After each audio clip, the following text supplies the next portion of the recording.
I'm thrilled to be here on the Book of Life podcast, and especially thrilled to talk about my book, The Polio Pioneer, Dr. Jonas Salk, and the Polio Vaccine. When I began writing it, I had no idea how timely it would be. With that in mind, I would like to give special thanks to all of the scientists who've been working on the vaccine. Thank you so much. To the doctors, to the nurses, to every single healthcare worker, to drivers, to everybody who has helped, everyone who has gotten groceries for somebody who couldn't go to the store, for everyone who has pitched in one way or another to help us through this. Thank you all so much. And if I didn't mention you, I mean you. Whatever you did something that you knew in your heart was right, and you're continuing to do that, and together we'll get through this. Together we'll be strong, and thank you. I really mean that.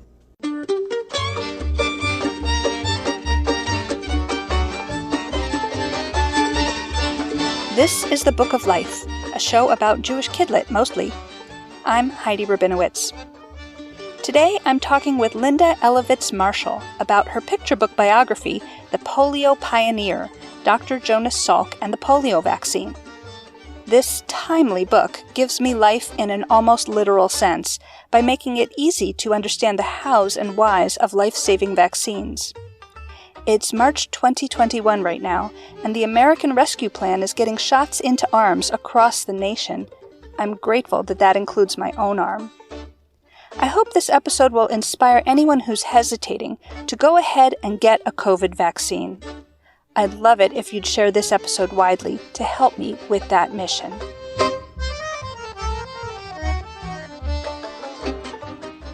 Linda Elovitz Marshall, I'm sure Book of Life listeners have heard of polio, but can you refresh our memories and tell us what exactly is polio? I'm going to tell you what I remember of polio from being a child, because I can't describe it neurologically. I can't describe it any way other than to say that it is a virus that cripples, makes people sick, and then, even if they've recovered, often returns in later life. I have to tell you that I was a child when polio came into my life. I was 4 or 5 years old, living in Boston. My parents were originally from Hartford, and the polio epidemic in Boston was terrible. My mother whisked me and my brother from our home in Boston to where her parents lived in Hartford because she was so worried that we would catch polio. Did I know what it was? No. But I did know that kids were getting sick. I knew I couldn't go swimming. I knew I couldn't go to the movies. I couldn't play with my friends. There were all sorts of things I couldn't do because I might wind up in an iron lung. I might wind up walking on crutches like the posters of kids I saw from the March of Dimes. Something terrible might happen, and my mother was scared.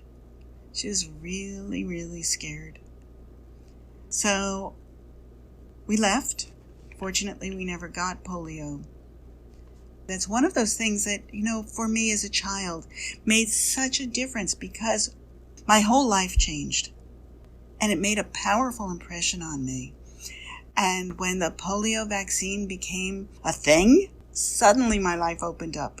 That's what polio meant to me, and that's why I wrote this book. And what is a polio pioneer? The polio pioneer phrase is used in 2 different ways.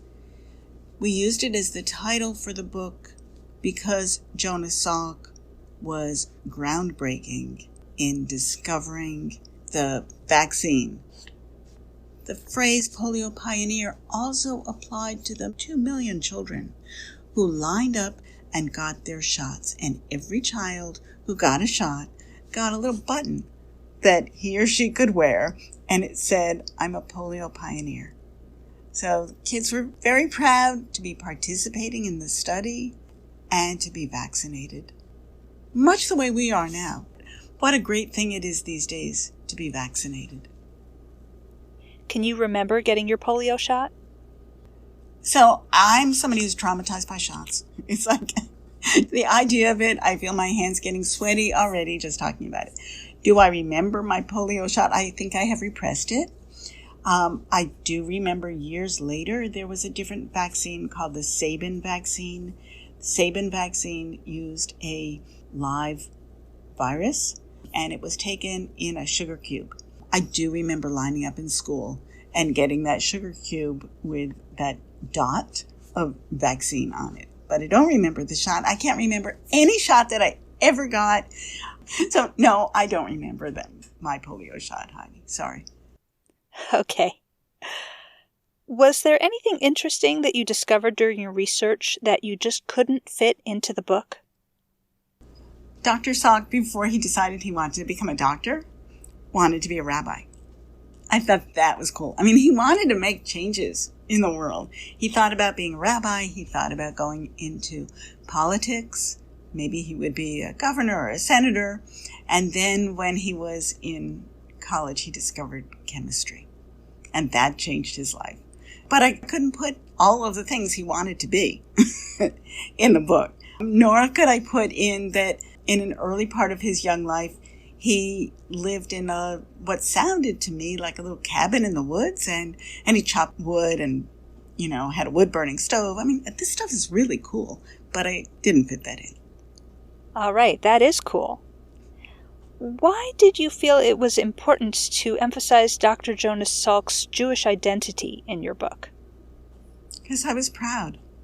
I felt proud that somebody with the same background that I have made such a major contribution to all of our health and to my life. He spoke to me. It spoke to me. Everybody I write about has to speak to me in some way. Otherwise, I don't want to spend that much time writing about them if they're not in my heart.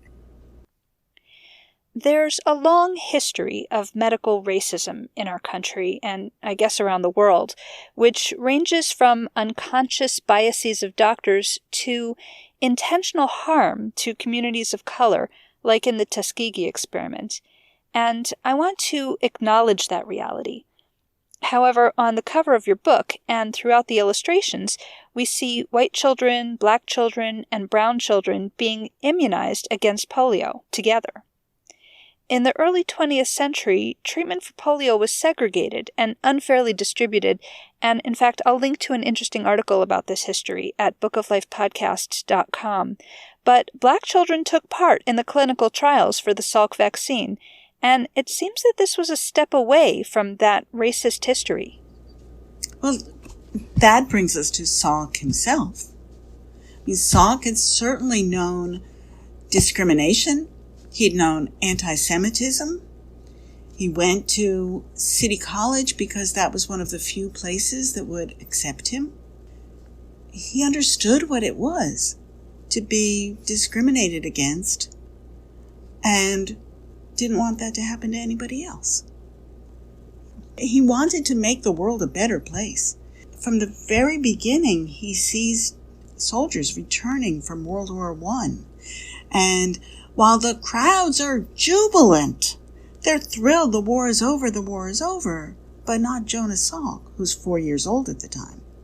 Instead, he is seeing people who are maimed and wounded and feeling very sorry and sad for them. So he's a very sensitive person who is aware of the differences and how hard people have to work. It's just part of who he was. If you visit the website of the Salk Institute at salk.edu, the tagline says, "Where cures begin, we explore the very foundations of life for the benefit of all." That is pretty lofty. Tell us about the Salk Institute and your visit there. So I was so lucky to go. I cannot believe it. What happened was I was invited to read one of my books. It's actually a PJ Library book at a Jewish community center in La Jolla, California. And realizing that I was going to La Jolla, I was wondering what else I might be able to do there. I would extend the trip a little longer on my own dime, of course. Then I found out that that's where the Salk Institute was, and I could maybe go and visit. So I contacted a scientist who I knew, who had just left the Salk Institute for something in New York, and he arranged for me to get a visit. The woman who led me around, her name was Keir Dipping, and she was absolutely wonderful. And Dr. Peter Salk, Dr. Jonas Salk's son, made sure that I got the best treatment ever. And at that point, my idea was just a tiny, tiny seed. And they showed me around. They brought me to the library. I got to look through windows at, scientists wearing white coats. I mean, it was like so cool. The Salk Institute is an architectural beauty. It sits on a bluff overlooking the Pacific Ocean. And it's like you can feel the ideas waft in and out. You can feel creativity there. It just was so exciting, and I was so glad to be there. And I just soaked in everything I could. That's what it was like. Did it start the book? Maybe. Maybe. I know I owe them an awful lot. They were just absolutely gracious. You named your son after Jonas Salk, is that right? That's correct. Yeah, talk about that and why that name is so very meaningful for you. So it's really funny that my husband and I never discussed that that's why we chose that name. Our son was named after my husband's grandfather, whose name was Yecheskel. His English name was Oscar. And Oscar just did not seem like a good name at the time because, Oscar the Grouch was like vivid in our memories. So we didn't want to go there. So we took the Yud from Yecheskel and tried to figure out, well, what would we use? And when we came to Jonah, we both lit up. Was it going to be Jonah or Jonas? And we decided that Jonah, we liked it more. Let me just brag a little bit I have to brag about all 4 kids. They're all absolutely wonderful. But this was the one who seemed to have the aptitude for taking things apart and putting them together. I thought of him as my little scientist, and he would take the pins out of hinges on doors, and the smaller doors, when I opened them, would then fall off. He wanted to see how things were put together. So I would tuck him into bed at night and say, I bet you're going to be a doctor. Someday you're going to be a doctor. And guess what? That one became a doctor. They've all done wonderful things, right? Fuden? That's great. You wrote an essay for Lilith magazine about Musar and vaccines. Explain what Musar is and its relationship for you to the COVID vaccine. Thank you, Heidi. I've just begun to study Musar. The study of that is one of the many gifts that I've gotten from staying home during this period. As I wrote in the essay, I had attended a class with my 2nd or 3rd grade granddaughter, and they talked about how to behave and how to think about other people's perspectives. That's part of the whole idea called midot.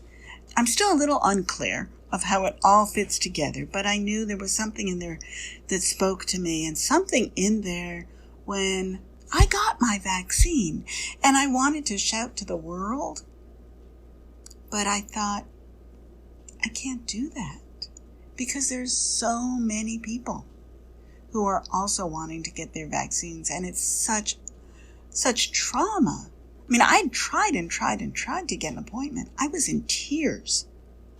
I couldn't figure out how to make the system work. I couldn't figure out.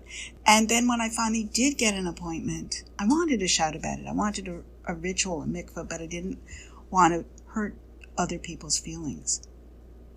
And then I thought back to the Musar study that I'd been doing, to what had happened in my granddaughter's class, and how I'd learned about not bursting somebody else's bubble. What had been happening in that day was a little girl was presenting another little girl with a present. And she was so excited about giving this other child a present, she whispered to another girl who was standing by, "Guess what? I'm giving her watercolors." And that other little girl said, "She already has them, and they're not that much fun." And I thought, oh, this is not good. This is, I'm glad they're teaching about bursting bubbles. And it's something that I do sometimes because I get excited and exuberant and I forget. Well, this isn't about bursting bubbles. This is about not wanting to share my exuberance or joy in a way that might make other people feel bad. And I did not want to do that. And so I remembered to pull back and be quiet about it and try to be introspective, and that I wanted some sort of ritual, something quiet. And what I did, because I'm a writer, is I wrote. It helped me. I've since learned from a friend of mine who's a Rabbi Cheryl Weiner, who's in Florida, and she and I have known each other since our days of Hebrew school. We were both 8 years old when we first met. We wound up going to the same college together, and we're now planning our Barnard College 50th reunion. So Cheryl said that there is a website called ritualwell.org, and that I could find rituals in there. So thank you again for asking that.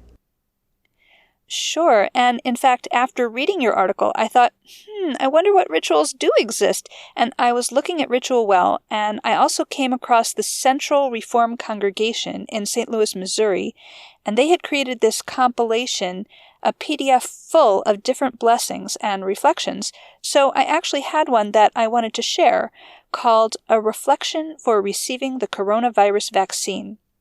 And this is by Rabbi Rebecca Camille, who, if Google has steered me right, is a chaplain at the University of Illinois Hospital. And so this is how it goes.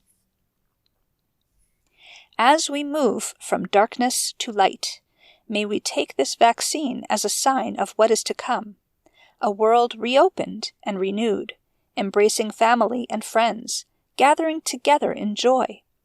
May we also be mindful of what has been, the lives lost, the sorrow felt, and may the past and present intertwine, giving us hope for the future. That's so beautiful, Heidi. So very beautiful.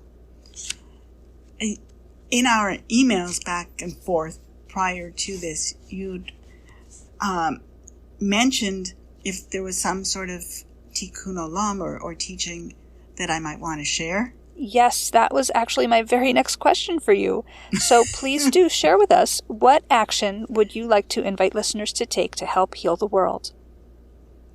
So in the Musar study group that I'm in, we are reading the book Everyday Holy Day by Alan Marinas. They're very, very short segments. I wanted to share one because it spoke to me with Passover and Easter coming. When we talk about this season of rebirth, even here in the Northeast, it's amazing. It happens every year at Passover time. Little chives are popping up in my lawn. And, instead of thinking them as weeds, they're signs of spring. They're the bitter herb, and they're coming up right in my lawn. It just gives me great joy to see them. And this week, we're talking about joy. And I'd like to read a section. It's week 3, day 4. One day, people noticed Rabbi Nosson Tzvi Finkel, who lived from 1849 to 1927, who was called the Altar of Slobodka, enjoying a private banquet. What was the occasion? He had been told that a man in a far-off land, whom he did not know, had won a great prize.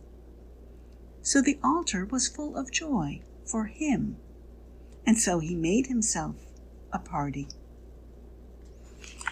And the beauty of being joyful for someone else is so special. I mean, when we can celebrate the goodness that happens to somebody else, then that's one of the ways we're absolutely our best selves.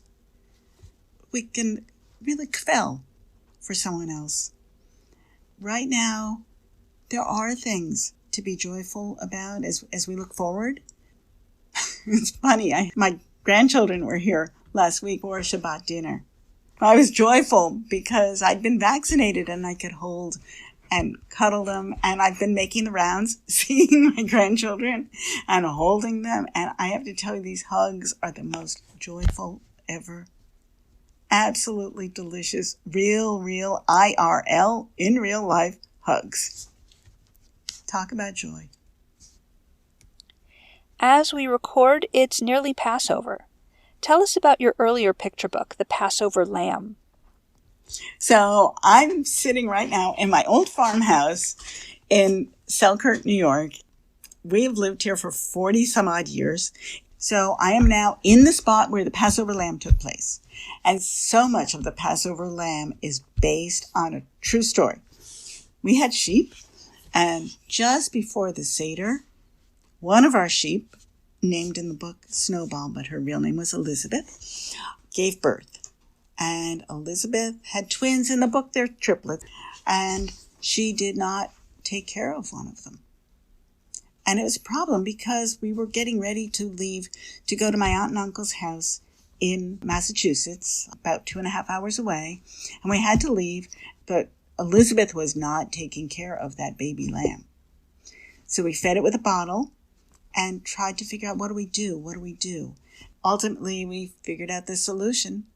We put a diaper on that lamb. We brought that baby lamb with us to the Seder. We named him Moses. That's why the child in the book, the little girl, I gave her the name of Miriam. The brother is named Aaron. And Moses, the baby lamb, the Passover lamb, grew up healthy and really big. So big he would butt us. I mean, it was it was time for him to go. So eventually we found another home for Moses, the Passover lamb, where they loved him very, very much. You are a prolific author, and I'll link to your website at bookoflifepodcast.com so people can see all your books. What are you working on next? I have several books forthcoming. My husband's name is Bob Marshall. As it happens, there was another Bob Marshall, also Jewish, who founded the Wilderness Society. I really wanted to tell his story. It's going to be published by the South Dakota Historical Society because of the Bob Marshall Wilderness that's out there. So that's something that's in the works. And then there are tons of things that, I've got a sheet of paper that lists probably 4 or 5 different projects that I'm supposed to be working on today. So who knows what will get done. But another thing that I have been grateful for during the pandemic is that my circle of writer friends has grown exponentially. I mean, especially, here, you and I, Heidi, are talking, and I'm in that wonderful Jewish Kidlit Mavens group, which I love. I mean, so much has opened up, and I feel like even by being shut in, my world has expanded. I've had the time to look around and be interested in things I never thought I would be interested in before. Being a writer for kids, I'm trying to share these things.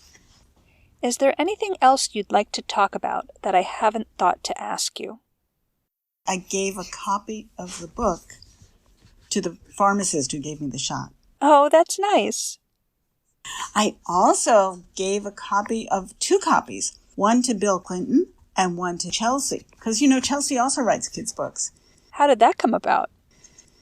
So I was in Chappaqua with my daughter. Bill Clinton lives in Chappaqua. And we went into Scattered Books, which is a little bookstore. And there were too many people in there, and I was worried, and I hadn't yet been vaccinated, so I ran outside. And my daughter came running after me, and she said, "Mom, you got to meet somebody. And so she dragged me inside. Well, at the same time, he was coming out because I think there were too many people there for him, too. And so she introduced me, and she said, "Give him one of your books." Well, I didn't happen to have one.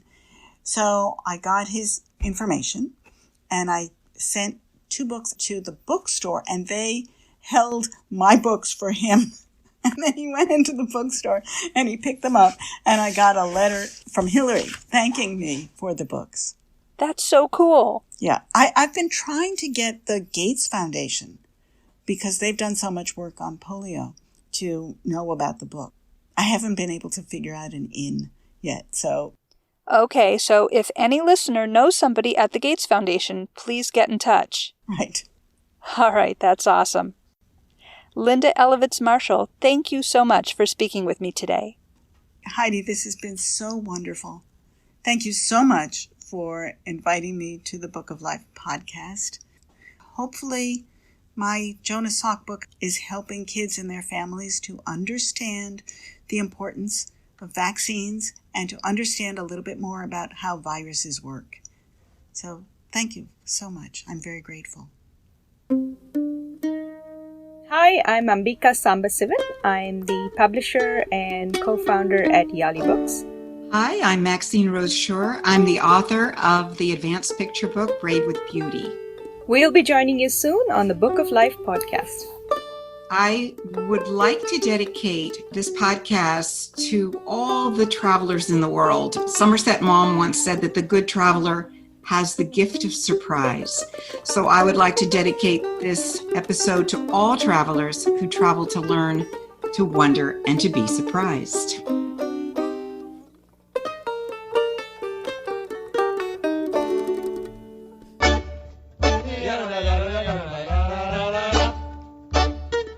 Don't be a stranger. Say hi to Heidi at 561-206-2473 or bookoflifepodcast@gmail.com. Check out our Book of Life podcast Facebook page or our Facebook discussion group, Jewish Kidlit Mavens. We are occasionally on Twitter too at Book of Life Pod. Want to read the books featured on the show? Buy them through bookshop.org/shop/bookoflife to support the podcast and independent bookstores at the same time. You can also help us out by becoming a monthly supporter through Patreon or making a one-time donation to our home library, the Feldman Children's Library at Congregation B'nai Israel of Boca Raton, Florida. You'll find links for all of that and more at bookoflifepodcast.com. Our background music is provided by the Freelach Makers Klezmer String Band. Thanks for listening and happy reading.